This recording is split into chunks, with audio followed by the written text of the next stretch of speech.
everybody. This is Jeannie Cavalier, and this is the Liberated Healer podcast. And today I have a Llewellyn published author, Tisha Morris, on with us today. Welcome. Thank you, Gina. It's a pleasure to be here. So you are a Feng Shui expert. You're an attorney, a book coach, publishing consultant, and a self-help author who has been featured on a lot of different publications and shows. And you know, we love this topic of Feng Shui. And I love that you have this amazing analytical background, which I think probably helped a little bit. So why don't you tell us a little bit about yourself and your journey to this new book? And I have it right here, actually. Oh, great. Thank you. So yeah, this book is kind of a compilation of all of my careers thus far. I started out as an attorney out of law school, doing the typical thing you do. I grew up in the South. But then I was like, this isn't fun. So I had to do something completely different and freak my parents out and everyone else I know. So I went to interior design school while I was practicing law. But then that wasn't really what I was looking for either. And I got into yoga and the healing arts, and that's what I was looking for. It turned out. And so I kind of combined the interior design with energy work and realized that our spaces need energy work, just like our own bodies, our own energy system. So I began to understand the correlation or interrelationship with our own mental, emotional, and physical bodies with our actual spaces, particularly the space that we live in, because that's the space where we have the most energetic overlap with. And so I began to write a book. All right, not began, I finished it as well, called Mind, Body, Home. That was my first book, and talking about the interrelationship of our spaces. And that began my career as a Feng Shui practitioner. And I couldn't escape it. and I was and am still am a pretty, practical minded, even skeptical at times.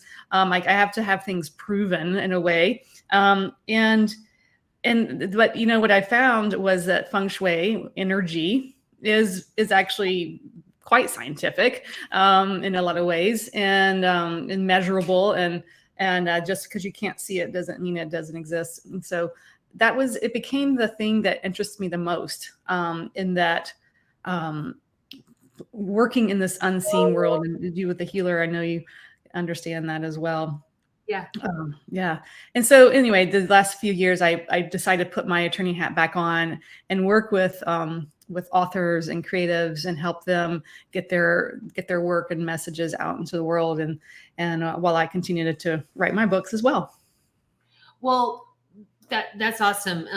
Really, I'm an author as well, so we really appreciate people like you to help us kind of get that all out and stuff. So I want to go back to the scientific part about what you're talking about. Could you explain that a little bit? Because I think that does interest some people. With what do you mean about that with Feng Shui? Can you give us a little bit more context for that? Yeah, I'd love to talk about that. Where kind of science and spirituality start to merge. And when I talk about Feng Shui, it is a pretty, esoteric sounding practice. And it's rooted in Taoism, Chinese medicine, thousands of years ago. And it really is harmonizing our space with the Earth's energy. But the Earth's energy, what we mean by Earth's energy is just electromagnetic energy. We call it chi or prana, or a lot of different names depending on what ancient sciences you're looking at. And it really is measurable. I have a tri-field meter. I can measure the, electromagnetic energy in a space, see if it's too high, for our human, habitability. Oh, wow. But there's also everything in our space also has its own energy field. Obviously, we as people have energy fields. The plant behind me has an energy field. Even that lamp that's has its own energy field. And so everything in our space is emitting energy. And that's measurable. That's science, honestly. And with humans, we're a little more complex because we have emotions and thoughts. And so we have these chakras that do different things in this aura field that can change depending on our moods. So we're a little more complex than, say, my plant back there. And so when we enter a space and then we combine our energy with all these other things I just mentioned, it's a bit of an energy soup. Then we add our furniture that has its old stories perhaps attached to it, because it has its own energy field and it contains memories that have been in that room with it. So there's a lot going on in a space, more so than meets the eye. I love that. I always want to ask people about the scientific, because I don't know how to explain that, but I know that a lot of people appreciate that because it helps them solidify the ideation that's going on in the confusion.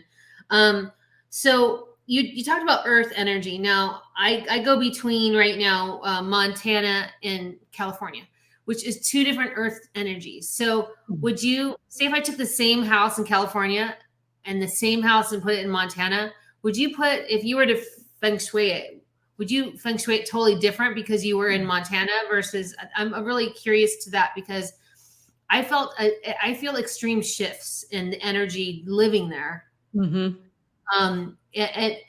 my body and everything. And I don't think I would. I think I would use that as a little difference, but it came up to as an idea. I'm wondering what you think about that. Yeah, that's a great question and great point that you're making in that. So Feng Shui starts with the land.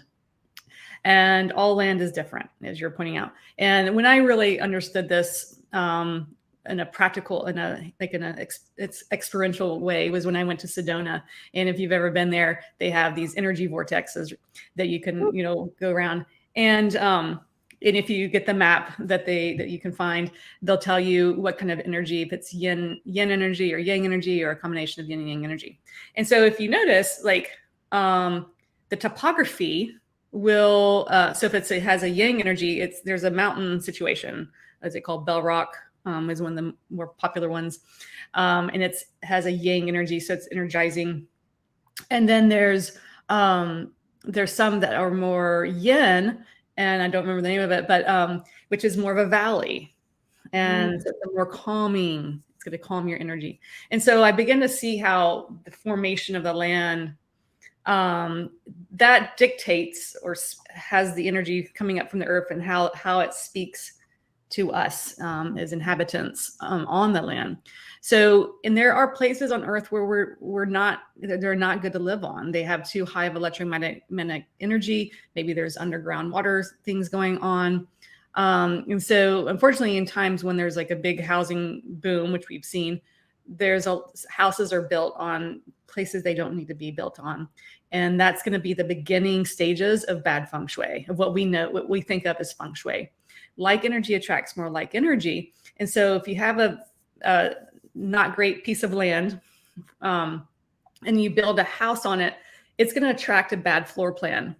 And that bad floor plan is going to attract a myriad of issues. And I've seen this time after time after time. Literally in the area of the house with the bad floor plan, there's also like a pile of clutter. Bad energy attracts, there's not really good or bad energy, right? Dense energy attracts dense energy, whereas light energy attracts more light energy. And so a good land, so to speak, and this is where real estate actually in Feng Shui actually start to overlap, because the best topography are in the areas with the best Feng Shui, and the highest prices that you'll pay. And LA is a great example of this. The areas where the land is, that was actually the original use of Feng Shui, was siting really lots for burial grounds, but then it became siting for actual royalty castles and whatnot. And so now if we look at it in our modern lens, the best Feng Shui land is the areas that have the most wealthy people, honestly. Yeah. And the areas that have the least best Feng Shui are more, unfortunately, the areas that are more impoverished. And of course, unfortunately, that just perpetuates, the fate. Oh, my dog's barking at your dog. Oh. I can cut this, so that's okay. Hey. Stop. That's TV, not real. Okay. Oh my gosh, that's hilarious. Sorry, I'll cut that. Let me see what note that 11:28. Okay. All right. So let's start again. Okay, great. So so going back to your house, so your example in Montana and California. So yeah, then the house floor plan is going to be a big dictator of your energy in that space. The floor plan, in my opinion, is probably the most important aspects of Feng Shui. And there's a lot of things I look for as a Feng Shui consultant things that are like non-negotiable for me. But also another thing to consider is the numerology of a space. The numerology, which is from the address, is basically its personality and the energies that you'll experience more while you're there. So the numerology, you'll should compare those two houses and see how they differ numerologically. And that will be a big dictator of how you experience being there. Yeah. So the house I'm in right now is a 5 house, and it's interesting because it's a rental. And it's just that's a 5. It's constant change. That's right. You know what I mean? My first house that I bought was a 2, and it was a sanctuary home. And that's the sanctuary is peace and things like that. So I do love the numerology. I always look at a house number and see if am I going to be here temporary or not, or if I should buy it or whatever. But yeah, I love that. That's really interesting. So I just experienced a lot of difference that was such a huge dichotomy of change. So the land was a really big thing. Wow. So you must get asked by every single person when you're out and your family members and everybody, right? Just like typical stuff like, should I put water here? And is this my money corner? Or do I put a bowl of oranges here? I mean, is that, I'm sure it's way deeper than that, but yeah, well, I mean, yes and no. Well, yes, I do get asked by people. But some of the Feng Shui has a lot of different schools, so to speak. And I mean that in a big sense of the Eastern schools and the Western schools of having slightly different philosophies. There's the classical method and then the more Westernized method of which I practice. And some of the classical Feng Shui is very cut and dry, like, the oranges and the lemons and the food dogs and all of that. And a lot of superstitions in a way. I mean, we can call that, but for them, it'd be a more ritualistic. The more Westernized versions of Feng Shui give a little more credence to human intention and will and our will, so to speak, and blending intention in with the space. So there's some things that sometimes people are like, is it true that I should do X, Y, and Z? And I'm like, I don't know. But what I do know, here's what I do know, and this is the quickest way to good Feng Shui is to create space that you love to be in. Ideally in every area of your home, but you can work in stages. But the more you love a home, that energy is going to be infused into the space, and that's the best Feng Shui. Yeah, definitely. So you have a whole thing here about the missing element, and learning about the missing element. And I actually did your little quiz today, and my primary element was B and E, and my missing element was A and D. So I'm going to look into that a little bit later. But can you explain the 5 elements and then how the missing element can affect you? Absolutely. So this book takes the 5 elements, and the 5 elements are from Taoism, which is where Feng Shui comes from. And these 5 elements are kind of the 5 pillars or foundations of both of those practices.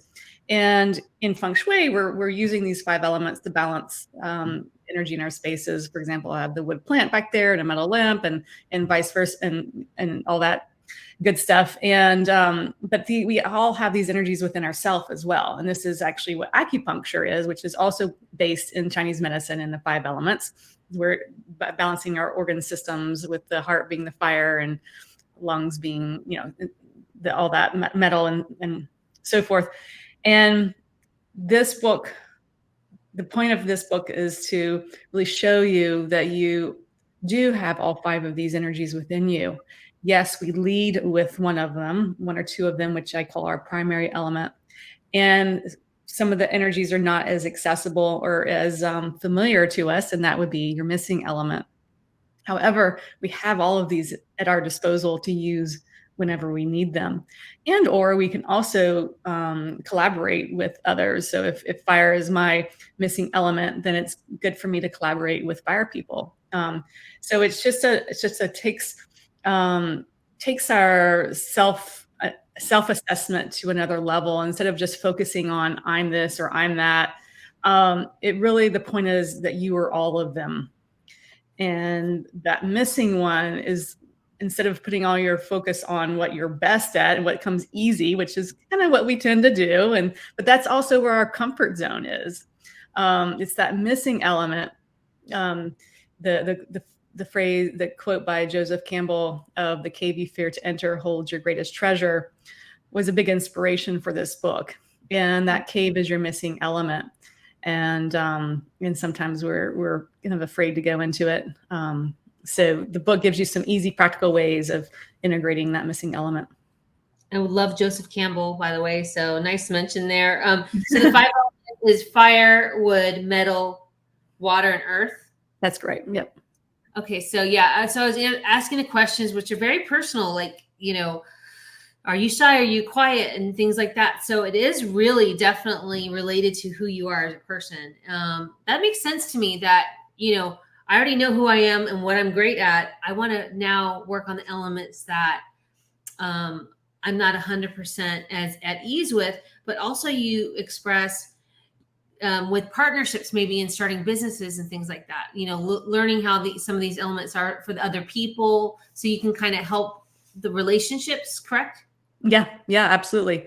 Well, to not only help the relationship, which, even in like romantic relationships, it's important to know, because a lot of times if you have a more of an appreciation of that other element and how they can, for example, a lot of times opposite elements attract. And so oftentimes we attract to our missing element, but it can seem, just like any relationships where what we attract also kind of can rub us the wrong way at times. And so if we have appreciation that, for example, if I'm primarily wood and my partner is metal, well, the metal can often seem like the critic. The wood has these big ideas and plans of all these things they want to do. And the metal element's like, that's not feasible. We don't have the money. And it's just like crashing your dreams. And that obviously, that dynamic in relationships isn't fun. But if you can instead realize that you're each bringing a strength to the table, the wood being, I have these big visions, and the metal being like, how can we accomplish this together? Then they can really work together and not only being more harmonious, but actually achieve the goal. Yeah, because I'm really seeing how this can, the thing is that we can really get stuck in our head or who we are and very stuck in our ways. And when we open ourselves up and realize that people are receiving information different than we are, or they just have a different set of ways that they grew up, or who, like you said, and it's hard to remember that. So this is a great way to say, wait, that's who they are. And we just need to learn how to speak each other's language kind of bit, sometimes we just hear things differently, and absolutely, we're in the right place. We want to be like, say, with that person or work with this person, but we just don't speak the same language. So I think this is just another also language that to help people, make their relationships and interactions healthier. Absolutely, yep. So Feng Shui for power positions and expressions with clothes. What's that about? So like I said, I give some practical ways of kind of integrating whatever your missing element is. And so I give some examples of activities you can do, like anything from, a workout to, whatever the case is, cooking, and also how you can bring in that element through your space, but also in your clothing. And so I don't know about you, but if you ever put on an outfit that you don't like and you're like with it all day long, you're just like in a bad mood all day long. I hate that. Luckily I work from home now and I can change my outfit before I get too far into it. But our clothes, which is really like literally embodying an energy. If we think about it more consciously, we can use our wardrobe as a tool to integrate that element. And it can be done obviously on a day-by-day basis. This is like fine-tuning the energy you want for the day. So, the proverbial red tie for power, a power red tie for an interview. Well, that's the fire element. That's the kind of energy you want going into an interview, unless you're interviewing for like a meditation teacher or something. A yoga instructor, and it's a hot yoga, you could wear red. But if it's like restorative yoga, I'd wear like black or blue, the watercolors. So yeah, using your wardrobe to kind of infuse that energy that you want for the day. I definitely see politicians using Feng Shui then, because you can always tell the red tie, the blue tie. Wonderful. What other information do you think that would be great for people to understand a little bit more? Yeah, I think, when I set out to write this book, I was like, I don't know that we need another personality system in the world. There's a lot of them. And yet, what I wanted to really communicate through this book is that you aren't just a category. And so while it is a personality test, you're also not that category. You're all 5. And it's actually focusing on kind of the your Achilles heel, and not for the point of like just causing you uncomfortableness and pain in life, but more because bringing more success.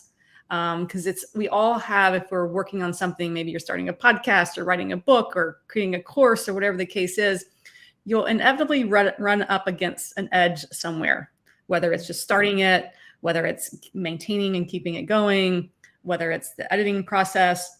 And so wherever you find that you kind of start to lose momentum or stop or whatever the case is, or it gets difficult in your approach to it, it's where your missing element is. And so identifying what that is, what stage that it falls in, can be super helpful in getting over that hurdle. And a lot of times in the spiritual community, we say like, oh, the timing's just not right, or it wasn't meant to be, when really it might just be you're hitting up against your missing element, and it can be really easily resolved. And then you also say the systems is like this whole like birth, death, and rebirth. So can you is there a little? So the 5 elements, what makes them different than other elemental systems that we find in other sciences, is that they are a cycle, and it's a cycle of birth, death, and rebirth. More specifically, it's also the cycle of creating anything. It's the creative. So if you look out your window and you see nature, trees growing, all that is the 5 element cycle. The sun is what grows the tree is the wood element, the dirt is the earth element, the minerals, the metal element that nourishes the dirt, and then of course rain, the water. And so all of these are like the ingredients for creation. And so all 5 are the creative process. And so in the book, I take you through the 5 steps, and it really is like turning thoughts into things, or manifesting, creating. And so again, wherever your missing element is the phase that you probably run up against each time. In all, how you do one thing is how you do everything. So even in relationships, that's where you find you kind of stumble a little bit. Yeah. Oh, that's great, because say, for example, I used to be very like, I had a million different ideas and I would chug along. And then all of a sudden I would just like give up on a bunch of them or whatever. So I maybe like the fire or what I needed, the earth energy to ground that and to pace it out, things like that. Yeah. Okay. Well, that makes sense. I really think this is awesome. So, well, I really appreciate this book, and I missing elements right here. hidden strength. Yes. And is there anything else you would like to end on today, or? No, I just appreciate you having me on your show. And for more information, if anyone wants more information, my website's tishamorris.com. You can take the quiz on the website. Of course, it's in the book as well. And I also have courses. I have a 5 elements writing course. It takes you through all the steps as well. And yeah, my goal is just to really look to nature as a guide. And I think that's what we need now more than ever, is getting in this sense of co-creating with nature for a win-win-win, a win for me, a win for you, and a win for the planet. Thank you so much. And thank you to Llewellyn Publications for sending me the book, and always sending me amazing people, and wishing you well. And thank you so much for being on today. Thank you, Gina. Okay, bye for now. Bye.